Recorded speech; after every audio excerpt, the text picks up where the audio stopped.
I go work like a doctor. When I rock the mic, you got to like the way I. Hey, what's up, y'all? I'm Granville Emerson, and welcome to LidLine Sports, the sports show that you never want to miss, live Monday nights here on Rainier Avenue World, Facebook Live, Twitch, and all of our podcast platforms. And let us not forget YouTube as well. With my co-hosts, Renault, Pepe, Bean, and Lil O Stevenson rocking the Is that a Mariners fit you got on there? Yeah. Get it up. Hands right now, man. Yeah. What's up, gentlemen? What's happening? Glad to be back in the 206 safely. I don't know if I'm glad to be back, but I'm glad to be back safely.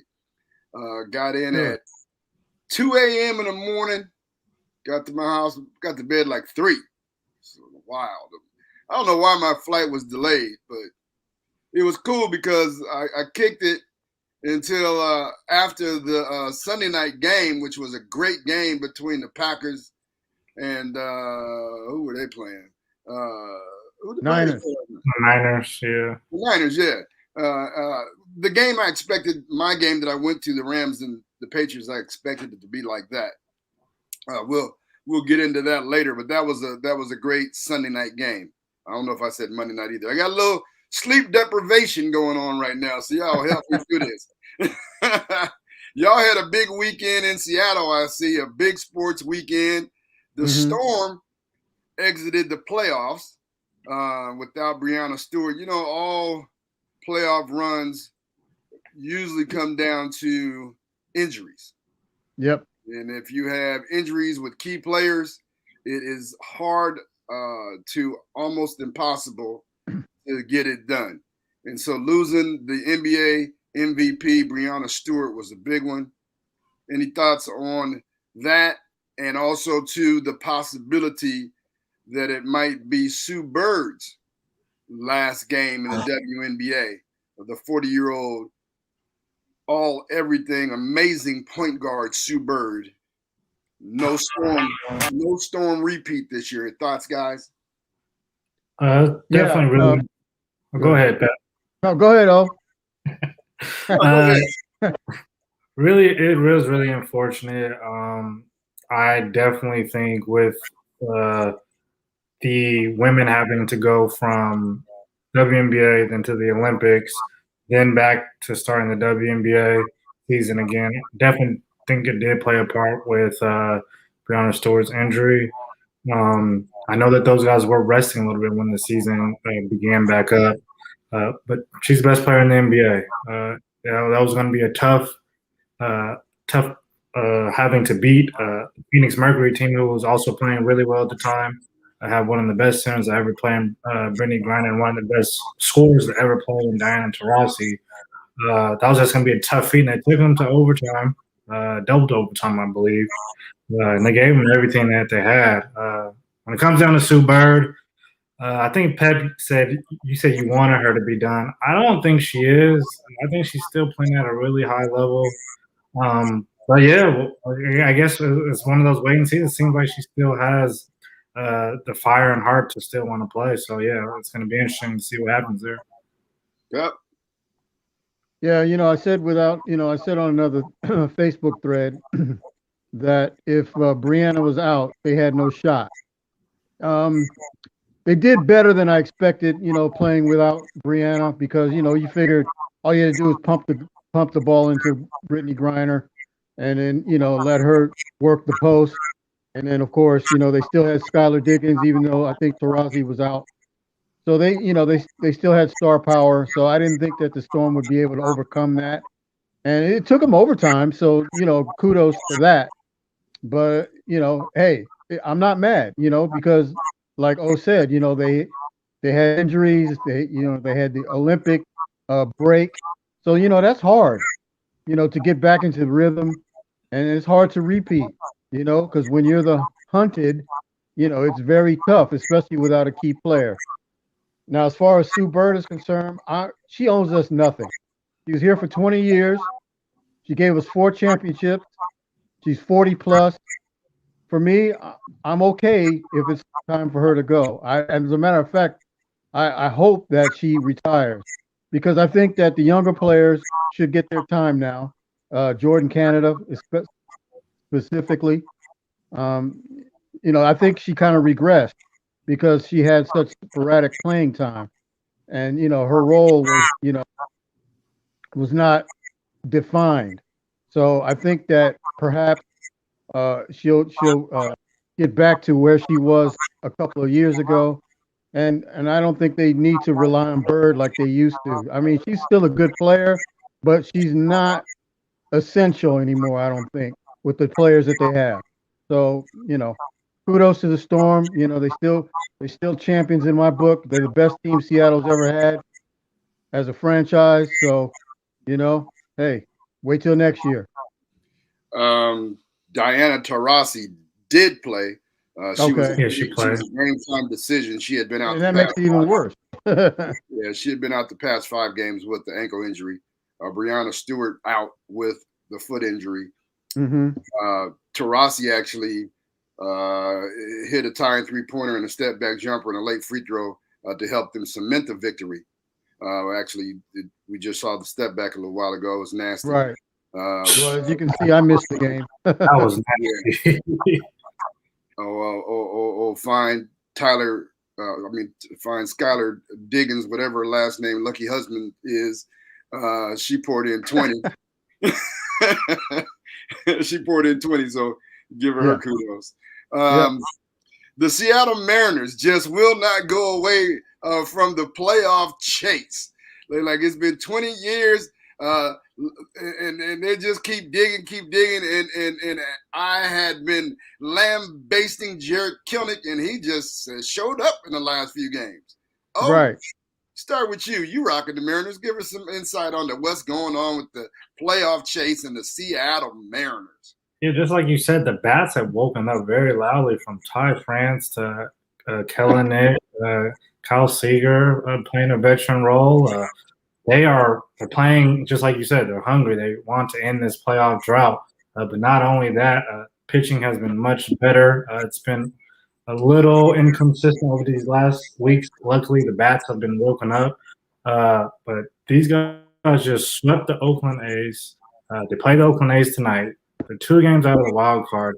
It's going to take a lot of beating up between that AL East with you guys see now the Yankees, the Boston Red Sox, and the Toronto Blue Jays. Those guys are going to have to beat each other up, and the Mariners are going to have to do their job. But it's going to be fun, and I think I'm going to try to get to a game this week just to see the atmosphere of somewhat of trying to gear these guys to get ready for a wild card push if they can do their job. Do their job first.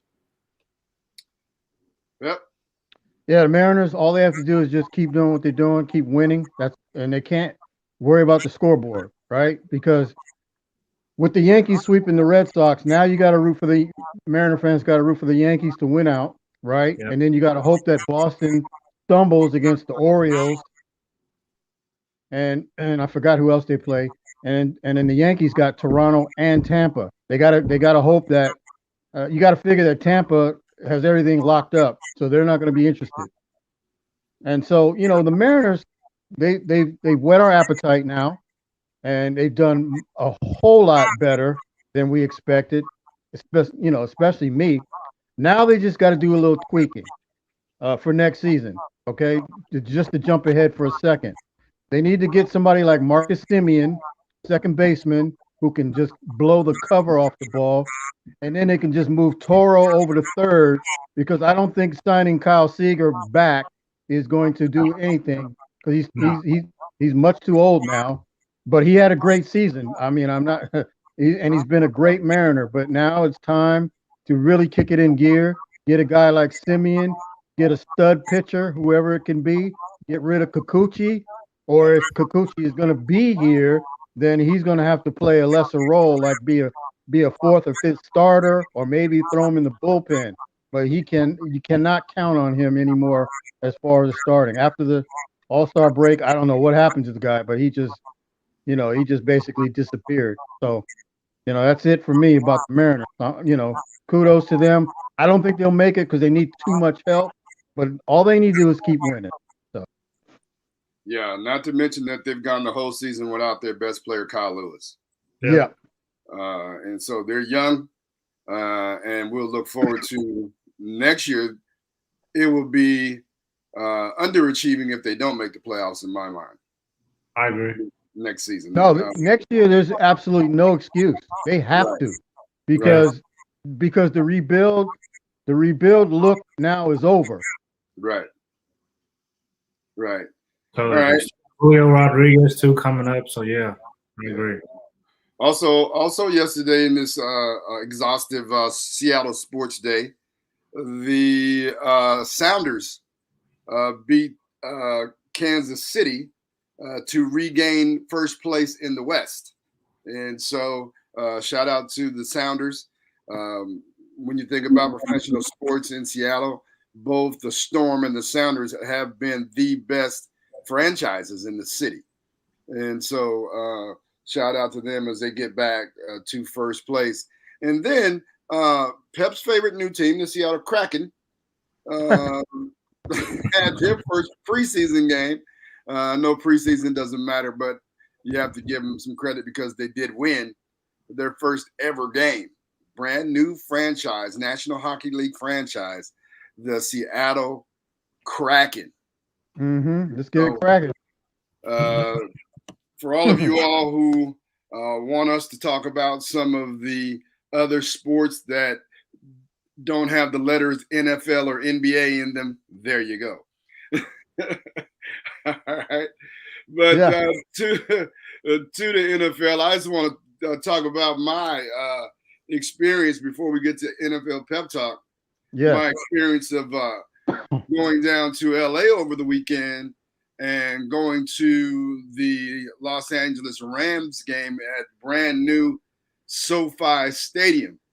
And my first time seeing the GOAT, Tom Brady, play in person. So it was very interesting. The stadium is amazing. I've never been in a crowd that big. It's about 80,000 people. SoFi to me reminded me of a football version of Staples Center, where you just got levels. Right? Like I was seated on the third level, and like there's like thousands of people up above me, and a whole lot of suites, whole lot of rich people. Like everybody that was anybody was like at the game yesterday, and so there are a couple things that stood out to me. Here's the number one thing that stood out to me. How number one, if you're marketing, you have to understand your demographic, right? You go to a Rams game. When I lived there, it was not like this. The Raiders game really catered to the Hispanic crowd, but now it's the Rams. Like that mariachi band outside. They're playing Hispanic music in the stadium. Everybody's singing in Spanish. It's quite a cultural event. It was basically a fiesta since they were winning and won, right? And so I found that, very, very interesting, very engaging, just to be able to be immersed in that culture of Rams football at SoFi in this brand new stadium. The scoreboard is amazing. I think the scoreboard may be in its length. It looks like it's 5 blocks long, right? And then it wraps around. So that's 5 blocks back the other way, right? And it's pictures on both the outside and the inside of it. So it's an amazing thing to behold. The stadium was comfortable. I was on the 300 level, still had a good seat. The fans are crazy. It was loud. I mean, I've been in Quest, now Lumen Field. I've been in Lumen Field. It's been loud, but I don't know. Maybe it was just somebody yelling in my ear, but it was loud in there. It was loud in there yesterday. And they got to fix a few things. Verizon is a sponsor, wireless carrier sponsor. And if you don't got Verizon, you can't get no signal. Your signal's in and out in that joker like a hamburger. So they force you to use the SoFi Wi-Fi, and that's kind of spotty. So they need to get that fixed. And then they need to come to Seattle and go to Safeco and figure out how to do your food vendor thing. You know what I mean? Because their food was whack. And they need to have what'd you say? I'm surprised by that. LA usually has good food, so yeah. I just think that the stadium's so new, they got to work it out. You know what I mean? Safeco didn't always have that big food court like they have now. True. Right? And so that's really what they need, a local vendor food court. And water was $5, bag of chips was $4. Popping people over the head. And I didn't buy one, but a beer was $17.50. Wow. So that kind of thing. And but hey, everybody was in there having a good time.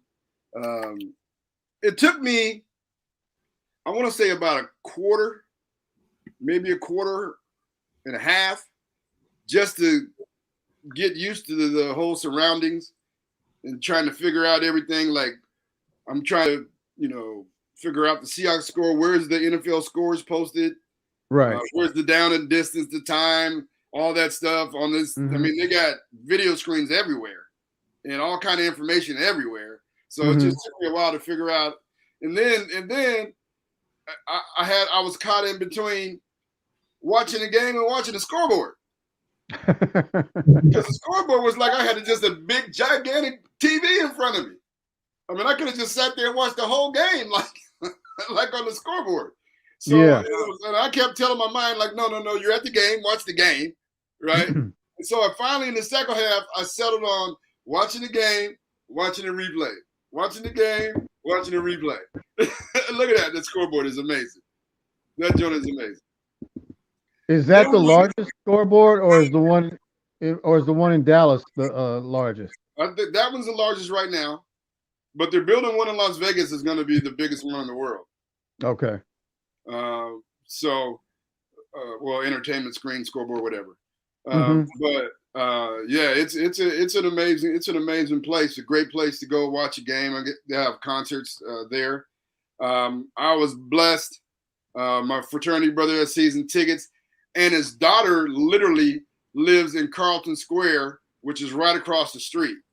So went to their place, kicked it in the morning, and then walked on over to the game, and then walked on back. It was easy. Hey, can you tell me why do they have a roof? I would imagine they have a roof to keep the atmosphere pleasant. It's not really a roof; it's like a cloth screen. Okay. Right, and the concourse is open air, so there was a nice breeze coming through there. Okay. The whole game, and so I don't know if it's if it's aesthetic, if the little cotton, I don't know what the material is. It's not a real roof, but it's something over the field. I mean, over the stadium. So and I was wondering, because we all know the LA weather is fabulous, so I can't imagine why they would have a roof. But okay, and it keeps the sun out, and it's kind of like a skylight. Okay, right. Like a skylight. So, all right. How early are you supposed to get to NFL game? Like, do you enjoy the festivities, or do you get there like 20 minutes before? So yesterday I was telling them I'm ready to go to the stadium. We're sitting around kicking it, watching the Kansas City Chargers game, and I'm ready to go to the stadium. You know what I mean? I ain't come here to sit in the house. I want to go to the stadium. I want to walk around the stadium. Okay. I probably like my nephew. He went down there, and because it was Joe Tryon who we had on the show. It was his first NFL start for the Tampa Bay Buccaneers. because John Pierre-Paul was out. And Right. So he started at defensive end yesterday. So my nephew flew down Saturday night once he found out that he was starting to be there with his their buddies. They're actually in business together. So he flew down there for that. And he went there, like I was like, you can come by, my friends. He was like at the stadium, like 2-3 hours before the game, walking around, taking pictures, whatever. So, I mean, it's that kind of thing where you can get there early just to, take in the whole thing. Yeah.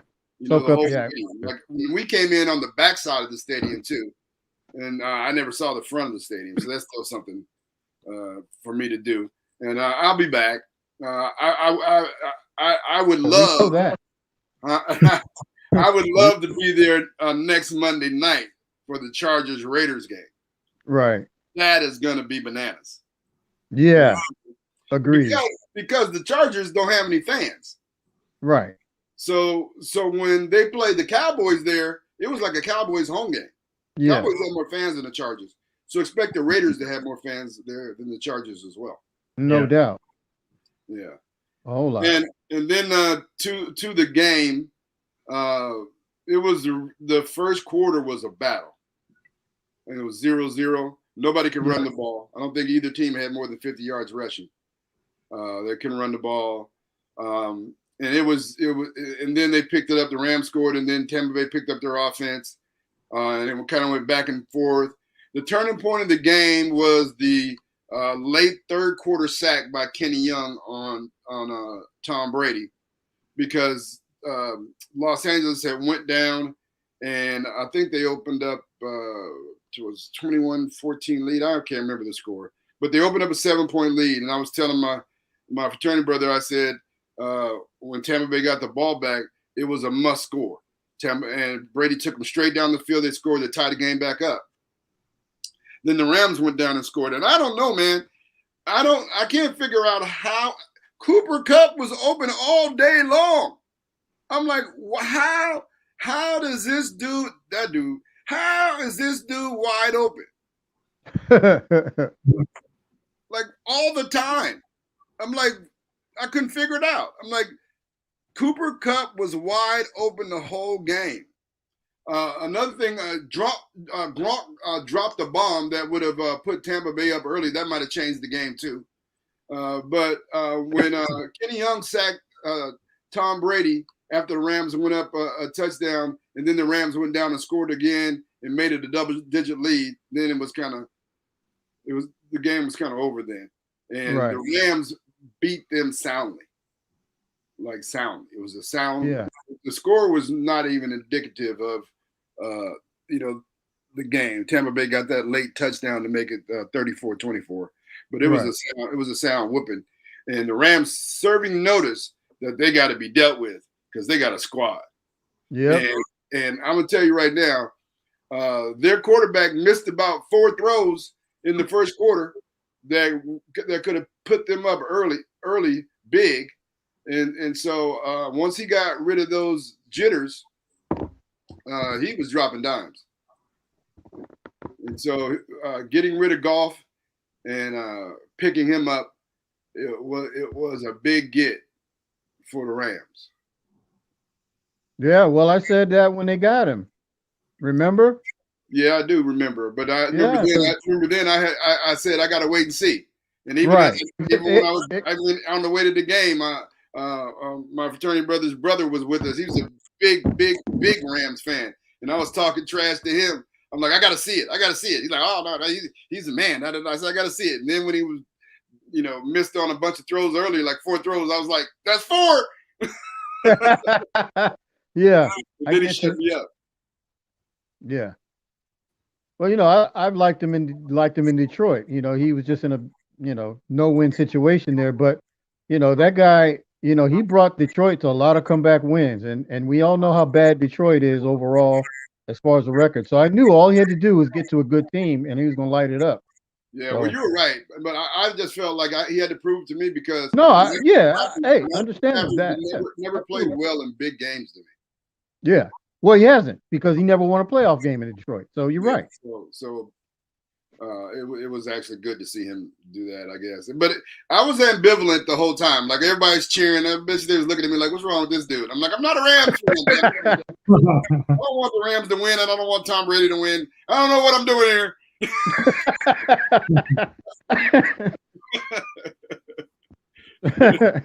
That's funny. Man. Hey, we got a couple of minutes, Pep. Give us your top thing off your NFL Pep Talk, and then we'll get you again on the other side of the break. All right. Well, week 3, got cranking, and it was pretty interesting. We got caught a few surprises. The biggest one, or one of the first ones, was Kansas City losing at home to Justin Herbert and the LA Chargers. As you know, the Chargers and the Raiders play next week. The surprise to me that transpired with that game is how the Chargers actually won. Usually the Chargers get down, kick a field goal, and then blow it at the end. Well, the Chargers, instead of going for a field goal, they went for it on 4th and 9, converted, ended up getting a touchdown, which they actually got criticized for later on. But Coach Staley actually made a statement that this is not going to be the same old Chargers that you've seen in the past decade, as they've probably garnered more defeats from wins than any team in the past decade. So kudos for them for that. And the surprising thing is they stopped Mahomes in the last drive by picking him off. And so, that was another surprise that nobody expected. We expected him to be like who? Aaron Rodgers, Tom Brady. You get them in the last minute of the ball game, and they come back and pull it off, but they couldn't do it this time. The problem with Mahomes is they're starting 3 rookies on the O-line. Yeah. Russell Wilson's like, yep. Yeah, I lost you for a minute. I'm sorry. What did you say about Russell Wilson? I told Mahomes, welcome to Russell Wilson's life with the shoddy O-line. Yeah. Yeah, for sure. Yep. All right, we're going to take a break, Pep, and then when we come back, we got more NFL Pep Talk, and then we got on the NBA with the preseason about to go down, and lots to talk about on the other side. We'll be right back after this. Don't go away on YouTube, Twitch, on all of our podcast platforms, Rainier Avenue Radio.world, and Facebook Live. We'll be right back. Rainier Avenue Radio, your community radio station will provide you with more information. Rainier Avenue Radio. This is Paul Pearson, host of Star Time. And when I'm not driving my sweet AMC Pacer through the car wash, I'm listening to Rainier Avenue Radio.world. You missed a spot. High school football is back, but guess what? We need more referees. There's a constant need for qualified individuals to work our high school football game. Please consider becoming a football official. Go to pnfoa.com to sign up today. That's pnfoa.com to sign up today. This is a message brought to you by Rainier Avenue Radio.world, your home for Metro High School football. Radio, servicing the Filipino and Filipino Americans all over the world. Radio, streaming live in the internet every Tuesday from 1 o'clock to 2:30 p.m. Seattle, USA time. We are your hosts, Kuya Bert Kawili, Emma Heron, and Manny Panganiban. Radio. Welcome to the coronavirus pandemic. I'll take coronavirus for 100. Fever, chills, shortness of breath, loss of taste or smell. What is staying home and isolate? Correct. Coronavirus for 200. Inability to stay awake, persistent pain or pressure in chest, trouble breathing. What is seek immediate help? Correct. Coronavirus for 500. Crippling and potentially dead infectious disease eliminated the United States with vaccination. What is the polio vaccine? Correct. I'll take coronavirus for 700. The Daily Double! Should I take the coronavirus vaccine? Wait. Hold up. This is not a game. It's time for serious discussions.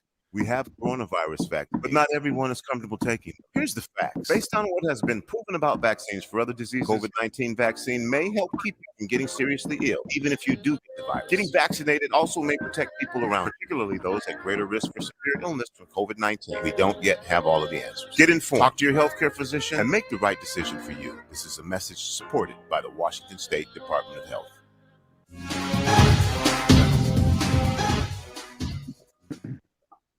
Hey, welcome back, everybody, to LidLine Sports. I'm Granville Emerson, along with my co-host Renault, Pepe Bean, and Lil O Stevenson. Pep, you're in the middle of talking about the NFL and giving us some pep talk.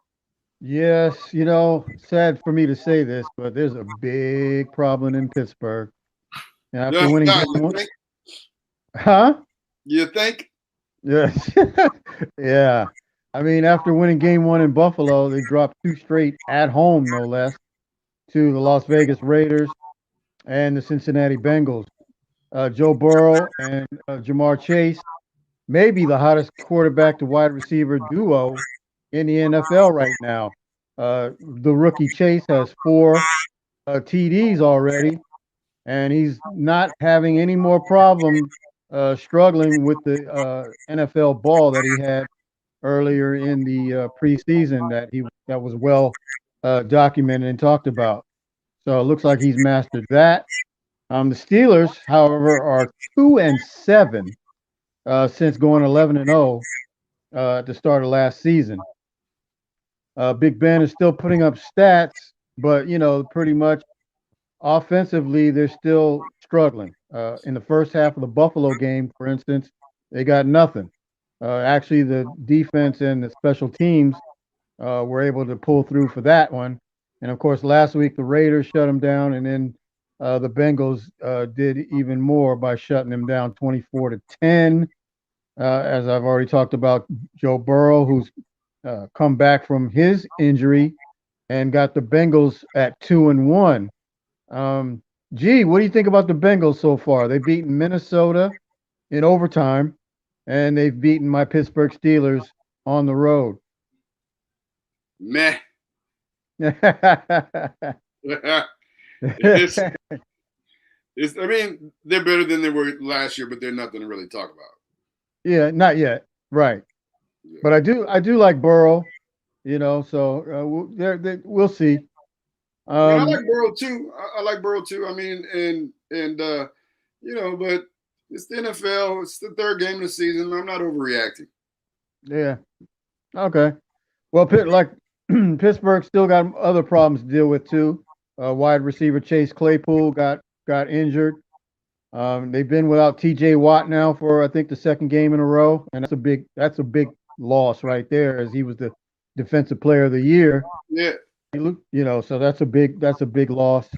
So TJ took the money and got hurt, huh? Yeah. That's what happens, it seems. But maybe in a couple of weeks they'll get some medicine, because Seattle comes to town in a couple of weeks, so we'll see. Also, speaking of the Seahawks for a brief moment, their next opponent is the San Francisco 49ers. And they sure got a little bit of wake-up call on Sunday Night Football from Mr. Aaron Rodgers. Now, look, Aaron Rodgers told everybody after the big blowout loss to the New Orleans Saints, he said, relax. And he's done that before. Remember the first time he did that? They came back and won the division and went to the NFC Championship. So, if Aaron Rodgers tells you to relax, believe him. Just chill. Because, he did his magic again. San Francisco, Green Bay, first half played pretty much flawless football in the first half, right? And had them shut out until the last moments of the halftime. And then finally, San Francisco got in a little bit of rhythm later on and actually took the lead, right? 28-27 with 37 seconds to go. 2 passes later, bang, bang. He gets them in field goal range. And the rest is history, as we know that they made the field goal to win 30-28. So now the Packers who had doom and gloom all over them after game one, are now sitting on top of the division in the NFC North at 2-1. So San Francisco. I don't think Garoppolo's look. If San Francisco's behind in any point in the game, and if you're gonna count on a quarterback to get you back into the game, Garoppolo's not that guy. I mean, he's benefited from the fact that he's had a great running backs behind him, because every running back they put back there, it seems, can run through everybody's defense. They had Matt Breida, they had Mostert. They're hurt. Breida's gone, Mostert's hurt, and whoever they get seems to be able to run the ball. So he's got the benefit of that. But when they fall behind, as witnessed in the Super Bowl, right, against Kansas City, and yesterday, he has a hard time getting them back. And he's got good playmakers. He's got Debo, he's got George Kittle, he's got Brandon Ayuk. So he's got players, he's got playmakers. He just can't seem to make the right play to get them to where they need to be. Yeah. But like I said in Pittsburgh, medicine is coming, because next week, who do they play? Your Seattle Seahawks. And if a quarterback needs confidence, that's the team you want to play to get it, at least right now. Yeah. Any thoughts on that coming up? On the Seahawks and the 49ers? Yeah. I'll get to the Seahawks later. Okay. I'll say one thing, that NFC West is no joke, and any loss, especially in that division, is very critical. So it's a must win for both teams. But I'm a Seahawks fan. I hope the Seahawks win. Right. Because San Francisco don't want to be 2-2 along with the Seahawks, and because you fall behind 2 games, you might as well wrap it up. Yeah, I agree. Yep. And 2 big things happened yesterday in the NFL. And I'm sure you guys know about both of them. Both 2 NFL records were set in Detroit, where they seemingly had the game wrapped up 4th and 19 at their own 16. And of course, Lamar Jackson does it again, throws a pass downfield, and they get to midfield, just over midfield, and they try a 66-yard field goal. And Mr. Justin Tucker does what Mr. Justin Tucker does. He connected on a 66-yard field goal. And it hit the post and bounced over, so that counts, right? So kudos for that. But I mean, look. Are the Detroit Lions snake bit? I mean, really? They had that game. They did everything they could to keep the game close, right? And they took the lead at a time where it was good, and they had them backed up. So they did almost everything right. Well, when you're a bad team, bad things. I'm Jamaican. Bad things happen when you're a bad team. Bad things happen.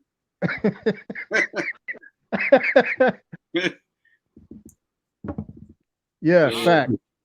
Yeah, but I did like their uniform, so all right. Well, anyway, the second thing that happened that broke a record yesterday during the NFL was Arizona Cardinals and Jacksonville Jaguars. The Cardinals tried a 68-yard field goal, which definitely would have been a record, even So, and of course, Jacksonville's Agnew, I forgot his first name, caught it in the end zone and ran it out, and basically only got touched a couple of times and ran it all the way 109 yards into the end zone, which is a record that's been equaled, because that's as far as you can get. I mean, if you go 110 yards, it ain't going to count because you're out of bounds.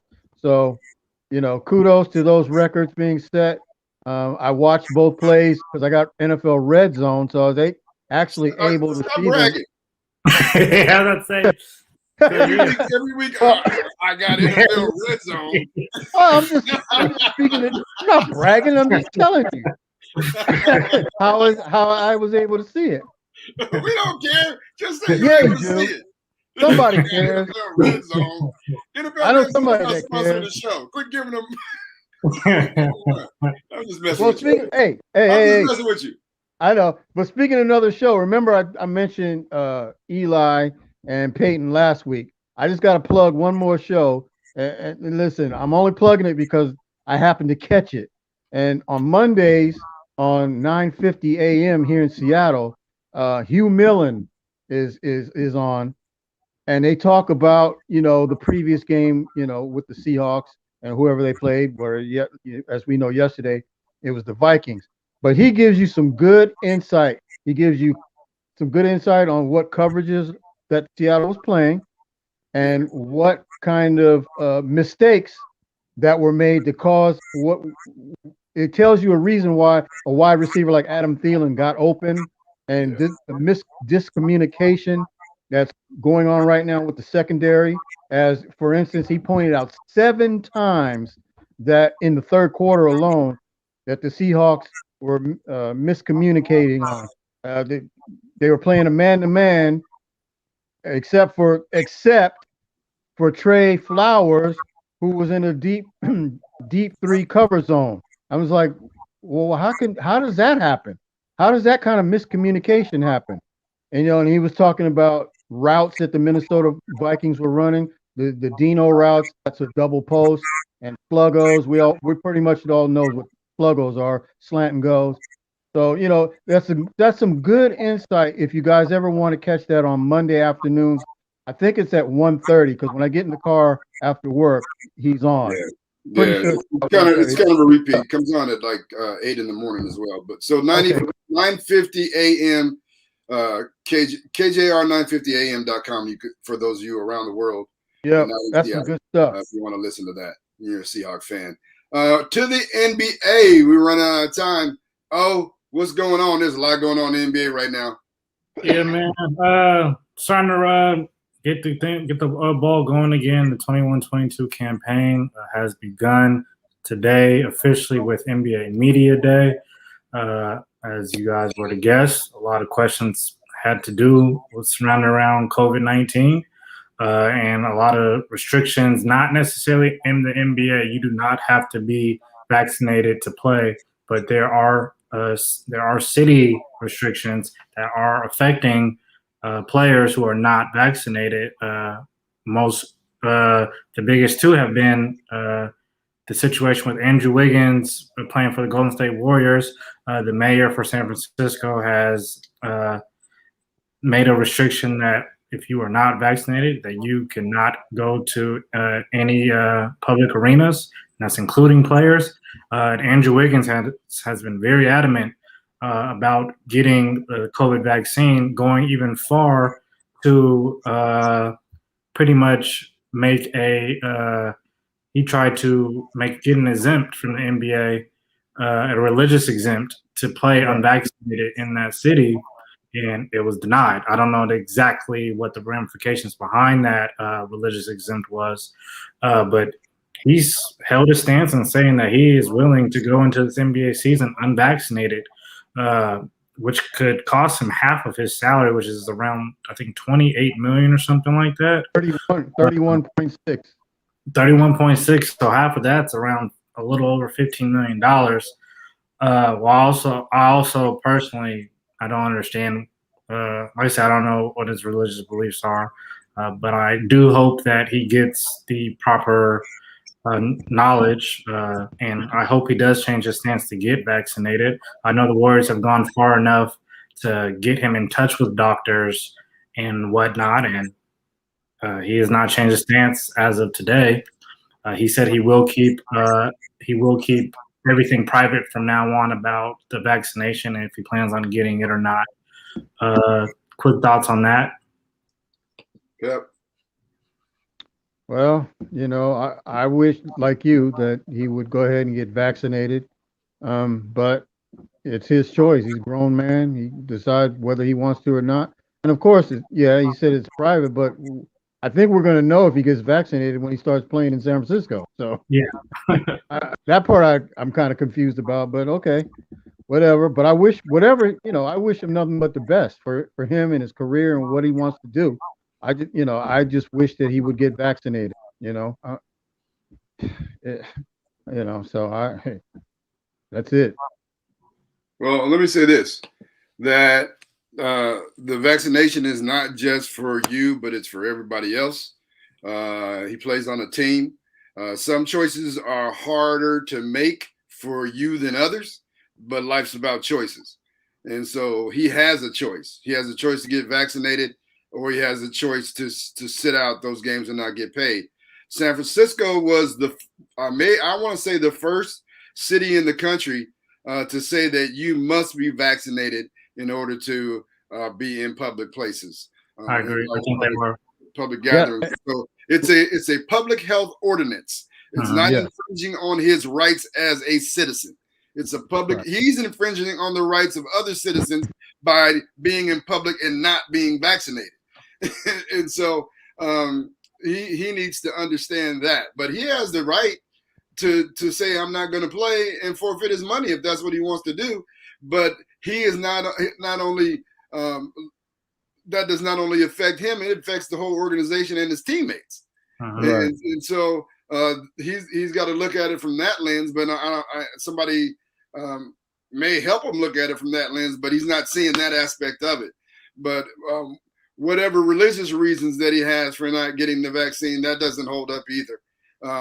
The only way you're not getting the vaccine now, or they're giving you leniency for not getting the vaccine, is if it's for health reasons. Okay. So they were like, get out of here with that religious stuff. So yeah, I mean, I think that was just a stand.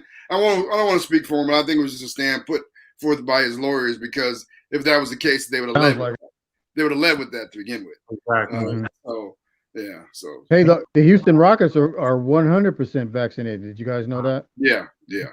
90% of the league is vaccinated. Andrew Wiggins is one of around 40 players who's not vaccinated. And G, you brought up a good point. There are a lot of NBA personnel who are a little worried about being still around unvaccinated players, because, like you said, they have families to go home to. Right. So this COVID thing will definitely still be news around the NBA. And Kyrie Irving was the other player who comes from another city that has COVID protocols. He was not able to even be at media day today because of that. Now we know he's had crazy storylines behind him and his personal beliefs. He also said that he will keep his COVID journey, and if he gets vaccinated privately, he declined to discuss it. So I guess we'll see what happens with those guys. Other than Michael Porter Jr. Paid. Paid big time.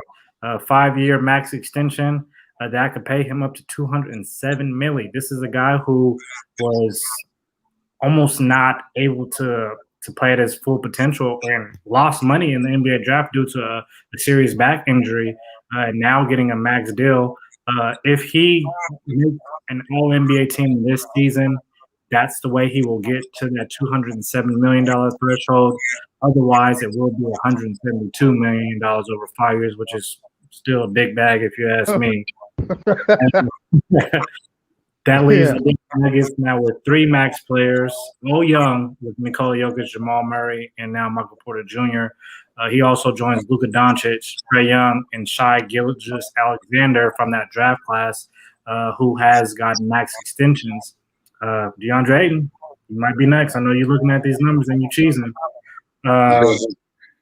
He ain't getting that. Probably not, but he definitely got it. He ain't getting. So with the season about to come, starting October 19th, over these next few weeks, I will definitely be breaking down the Eastern Conference and the Western Conference, making some predictions with y'all. First NBA preseason does start this Sunday, October 3rd, and I think this is going to be a fun year. Hopefully we can get all superstars healthy. I think Klay Thompson maybe the only one in Jamal Murray and Kawhi Leonard. Klay Thompson could possibly be back around Thanksgiving. So Kawhi is hopeful to possibly come back this year, and then Jamal Murray will also probably be towards the end of the season. So it's going to be a fun season. All right, we're looking forward to this year's NBA season for sure. LA Lakers and the Brooklyn Nets and the NBA championship says everybody. We'll see how it all plays out. Thanks, Pep. Appreciate you. To these Seahawks to wind down this show. The Seahawks looked soft to me yesterday after watching the video of the game. They got pushed around by Minnesota in the second half.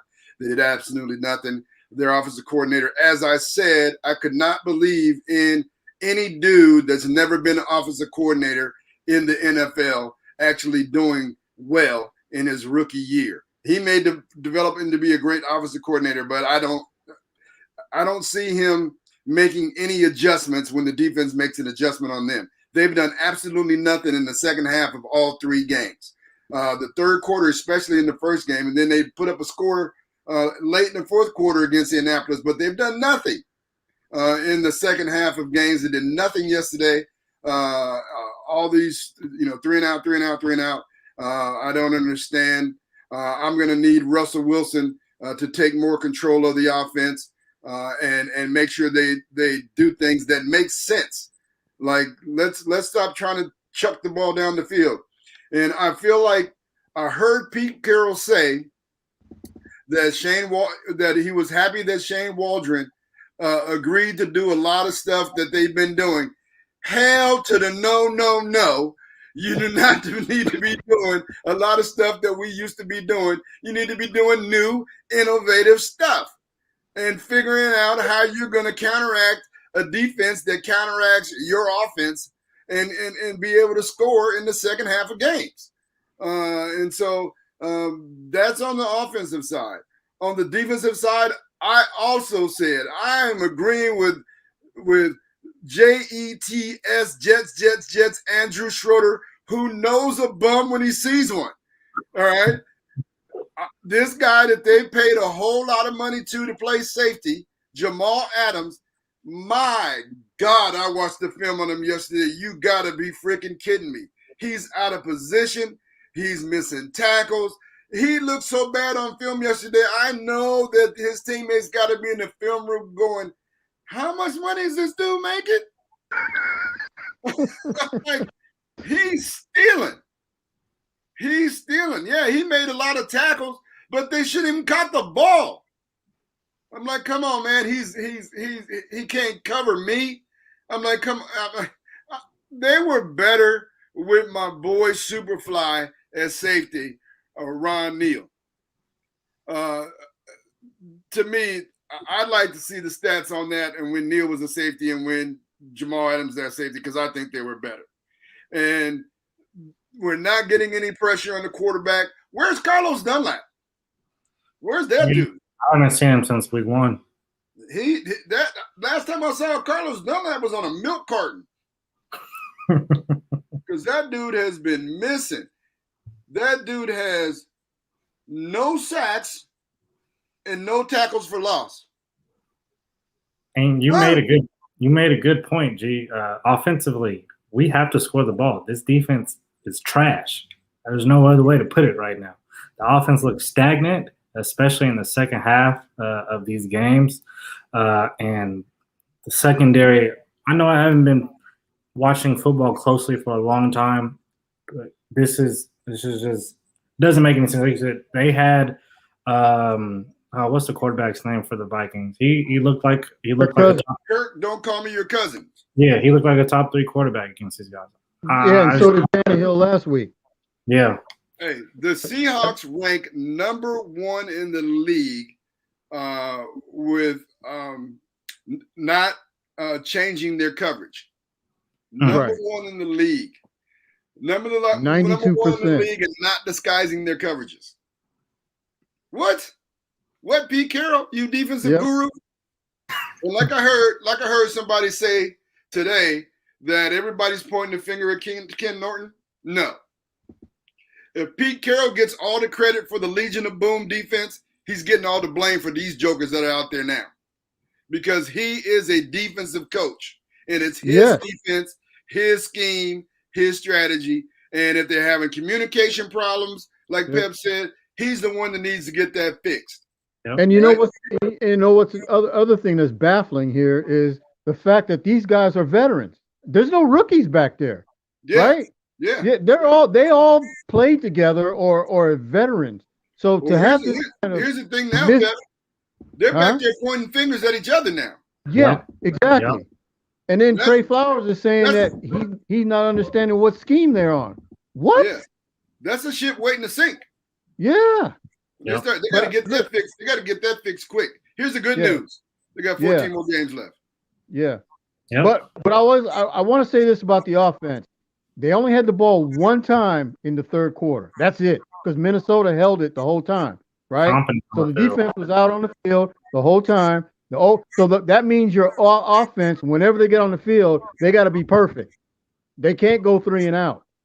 So that's a lot to ask when you're given limited time of possession. And they only had it twice in the fourth quarter, 3 times actually, but you can't count the third time because they got the ball with 30 seconds left on the 1 yard line. And the game was over. Okay, well, the problem with that too, Pep, it's an equal thing to me. I mean, they cannot go 3 and out. They get to too many third downs. Yeah, you got to win on second down in the NFL. But the problem is when the defense is on the field at that time, the offense has no rhythm. Okay, and that's a problem. I don't go with that. I don't agree with that. I agree. I agree with they might not have the best rhythm. But I don't care if you've been sitting on the sidelines the whole time. You can get in there. You need to at least get a first down. You can't just go in and go 3 and out after the defense has been on the field the whole game. I don't disagree with that, but their defense is on the field so long, it's just ridiculous, man. We're in total agreement on that. And right now the reason that they are 1 and 2 is because both sides of the football suck, especially in the second half. They're unequally yoked. Good. They look great in the first half of every game. And then after halftime, and the other team makes an adjustment, they can't get a first down. Yeah, they have not scored a point in any third quarter in any game. Yep, there it is. We're out of time. As usual, Pep and Lil O, you have been great. Thank you all. We will not be live next week. We'll have a rebroadcast. Our producer, engineer, Daniel Bellis is headed to do something in Iceland, I think. Safe travels to you, Daniel. And we will see you all in 2 weeks, all right, for more LidLine Sports, the best show on the internet, ask me. Holla. Holla.